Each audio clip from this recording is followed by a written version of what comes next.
રામ રામ ભાઈ. રામ રામ. ભાઈ તમે લાકડા કાપવાનું કામ કરો છો? હા ભાઈ. તો મારે એક નિશાળમાં મારા બધા ઝાડવા કપાવવા હે. હા બોલો ને ભાઈ, ક્યાં કપાવવાના? અમારા નિશાળમાં બધા કપાવવા હે. હા હાલો ભાઈ. હાલો છે. ભાઈ જો આ બધા કાપવાના હે. હા ભાઈ, કાપી નાખી. હા તો વાંધો નહીં. હા. આ હે ને 2 દીમાં કાપી નાખજો. હા 2 દીમાં કાપી નાખી. 1.5 લાખ રૂપિયા તમારે તૈયાર રહે. પાકું ને? પાકું. 2 દીમાં 1.5 લાખ રૂપિયા તમારે તૈયાર રહે. હા 1.5 લાખ રૂપિયા તૈયાર રાખજો. હાલો હું કાપવાનું ચાલુ કરું. મસ્ત લઈ ગયા છોકરા આમ નહીં.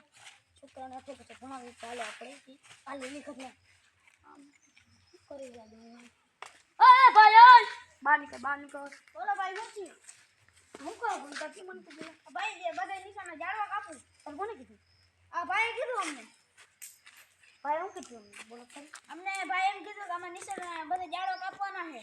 હા તને ખબર પડતી તું અમારા ગામનો પ્રાઇવેટ સ્કૂલ છે, જાળવા કપન માંડ વીગા હોય હે.